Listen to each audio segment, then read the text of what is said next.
السلام علیکم۔ اردو میگزین کے ناظرین کو چینل میں خوش آمدید۔ آج کی ویڈیو حضرت علی کرم اللہ وجہہ کی حیات زندگی پر ہے۔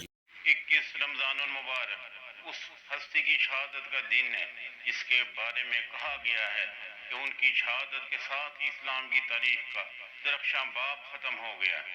آپ ہیں روح نبی صلی اللہ علیہ وسلم، جان نبی حضرت علی کرم اللہ وجہہ۔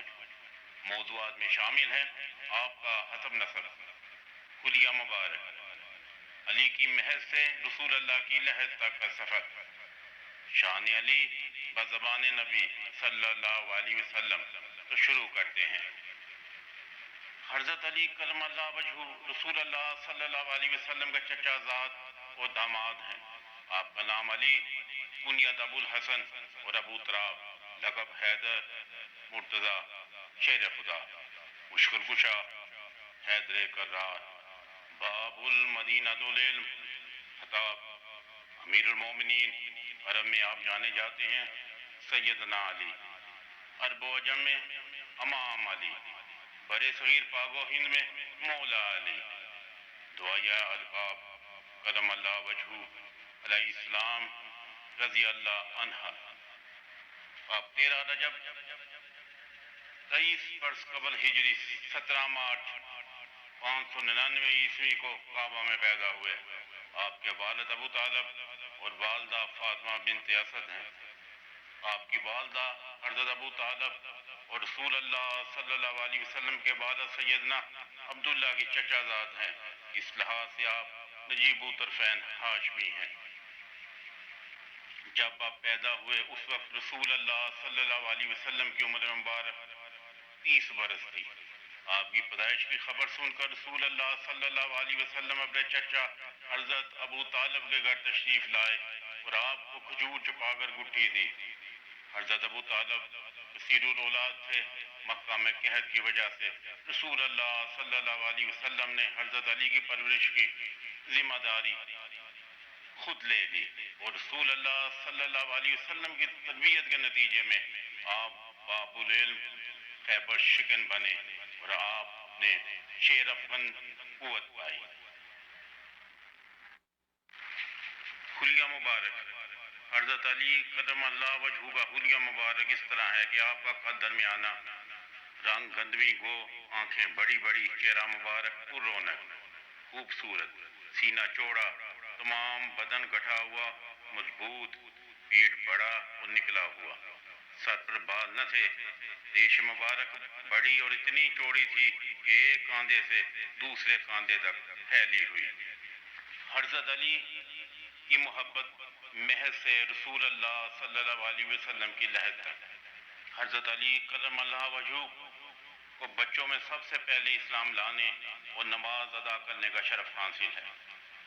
جب اللہ تعالیٰ نے رسول اللہ کو کھلے عام لوگوں میں تبلیغ کا حکم دیا تو سب سے پہلے آپ نے اپنے خاندان والوں کو اکٹھا کیا اور ان کو دین اسلام کی دعوت دی۔ خاندان کے تمام افراد خاموش ہو گئے اور سناٹا چھا گیا۔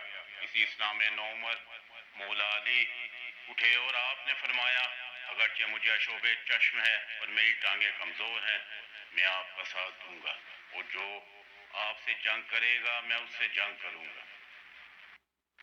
ہجرت کی رات آپ نے رسول اللہ صلی اللہ علیہ وسلم کے بستر مبارک پر گزاری، جبکہ باہر کفار مکہ رسول اللہ صلی اللہ علیہ وسلم کو نعوذ باللہ ہلاک کرنے کے ارادے سے اکٹھا تھے۔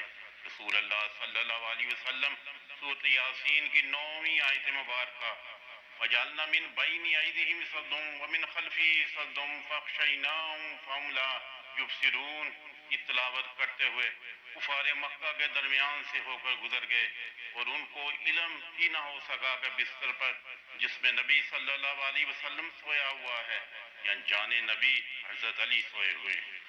جنگ بدر کے وقت آپ کی عمر 25 برس تھی۔ غزوہ بدر، غزوہ احد، غزوہ خندق، غزوہ خیبر، غزوہ حنین اور فتح مکہ، یہ بڑی بڑی جنگیں تھیں جن میں آپ نے اپنی بے نظیر بہادری کے جوہر دکھائے اور تمام جنگوں میں آپ کو ہمیشہ اسلام کے لشکر کے علمدار بنایا گیا۔ رسول اللہ صلی اللہ علیہ وسلم کے دنیا سے پردہ کٹ جانے کے بعد آپ نے رسول اللہ صلی اللہ علیہ وسلم کو غسل دیا اور رسول اللہ صلی اللہ علیہ وسلم کو لحد میں اتارا۔ شان علی بزبان نبی صلی اللہ علیہ وسلم۔ رسول اللہ صلی اللہ علیہ وسلم کو حضرت علی سے بہت انس اور محبت تھی۔ ایک بار کسی نے ام المومنین حضرت عائشہ صدیقہ رضی اللہ عنہ سے پوچھا کہ رسول اللہ صلی اللہ علیہ وسلم کو سب سے زیادہ محبت کس سے تھی؟ تو حضرت عائشہ صدیقہ رضی اللہ عنہ نے فرمایا فاطمہ سے۔ پوچھنے والے نے دوبارہ سوال کیا کہ مردوں میں سب سے زیادہ کس سے محبت تھی؟ تو آپ نے جواب دیا شوہر فاطمہ سے۔ رسول اللہ صلی اللہ علیہ وسلم نے اپنی لاڈلی بیٹی خاتون جنت بی بی فاطمہ رضی اللہ عنہا آپ کے نکاح میں دی اور بیٹی کو فرمایا کہ میں نے تمہاری شادی خاندان کے سب سے بہترین شخص سے کی ہے۔ جب آپ صلی اللہ علیہ وسلم نے مہاجرین اور انصار کے ساتھ بھائی چارہ کروایا تو رسول اللہ صلی اللہ علیہ وسلم نے حضرت علی کو دنیا اور آخرت میں اپنا بھائی قرار دیا۔ رسول اللہ صلی اللہ علیہ وسلم نے حضرت علی کی شان میں جتنی احادیث ارشاد فرمائی ہیں اور کسی کو یہ اعزاز حاصل نہ ہے۔ آپ نے فرمایا میں علم کا شہر ہوں اور علی اس کا دروازہ۔ علی مجھ سے ہے اور میں علی سے ہوں۔ غزوہ تبوک کے موقع پر ارشاد فرمایا کہ علی کو مجھ سے وہی نسبت ہے جیسی کہ موسیٰ کو ہارون سے، مگر میرے بعد کوئی نبی نہ ہوگا۔ علی مجھ سے وہ تعلق رکھتے ہیں جو روح کو جسم سے یا سر کو بدن سے ہوتی ہے۔ غزوہ خیبر کے وقت آپ نے فرمایا کہ کل میں اس کو جھنڈا دوں گا جس کے ہاتھ اللہ تعالیٰ فتح دے گا اور جو خدا اور رسول کے سب سے زیادہ محبوب ہیں۔ رسول اللہ صلی اللہ علیہ وسلم نے فرمایا کہ لوگوں میں اولاد آدم کا سردار میں ہوں اور علی سید العرب یعنی عربوں کے سردار ہیں۔ غدیر خم کے دن رسول اللہ صلی اللہ علیہ وسلم نے فرمایا کہ من کنت مولا فہذا علی مولا، کہ میں جس کا مولا ہوں علی اس کا مولا ہے۔ یا اللہ جو شخص اس سے عداوت رکھے وہ بھی اس سے عداوت رکھ، اور جو اس سے محبت رکھے وہ بھی اس سے محبت رکھ۔ رسول اللہ صلی اللہ علیہ وسلم کے دنیا سے چلے جانے کے بعد آپ نے خاموشی اختیار کر لی، لوگوں سے ملنا جلنا کم کر دیا اور آپ اسلام کی روحانی اور عملی خدمت میں مصروف ہو گئے۔ آپ نے قرآن کی تفسیر اور تشریح، کلام اور فقہ و احکام کے بارے میں مفید علمی ذخیرہ فراہم کیا۔ عربی زبان کی ترقی اور حفاظت کے لیے علم نحو کی داغ بیل ڈالی اور فن صرف اور معنی بیان کرنے کے اصول مرتب کیے۔ حضرت عثمان غنی رضی اللہ عنہ کی شہادت کے بعد آپ مسلمانوں کے چوتھے خلیفہ بنے۔ شہادت 19 رمضان 40 ہجری 607 عیسوی کو صبح کے وقت مسجد میں عین نماز کی حالت میں خواجہ عبد الرحمن ابن ملجم نے زہر میں بجھی ہوئی تلوار سے سر پر وار کیا جس سے آپ شدید زخمی ہو گئے۔ زہر پھیل جانے کی وجہ سے 2 دن بعد 21 رمضان المبارک 40 ہجری کو آپ نے شہادت پائی۔ حضرت علی کرم اللہ وجہہ کی شہادت کے ساتھ ہی اسلام کی تاریخ کے درخشاں باب کا خاتمہ ہو گیا، کیونکہ خلافت میں ملوکیت کے پیبند لگانے کی راہ ہموار ہو گئی۔ بنو امیہ نے آپ کی شان کو کم کرنے کے لیے ایڑی چوٹی کا زور لگایا۔ آپ پر تنگ کرنے کے لیے بیت المال کے خزانے کے دروازے کھول دیے گئے، لوگوں کو ڈرایا دھمکایا گیا، زدوکوب کیا گیا۔ جو پھر بھی نہ مانا اس کو ہلاک کیا گیا یا ذبح کر دیا گیا۔ فرقے پیدا کیے گئے، گروہ بنائے گئے، مگر لوگوں کے دلوں میں علی کی محبت کم ہوئی نہ شان علی کم ہوئی۔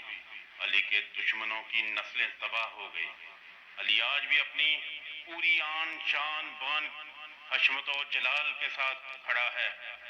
علی مرد حر ہے اور حریت پسندوں کے سردار ہیں۔ علی کمزوروں کے لیے قوت اور طاقت ہیں۔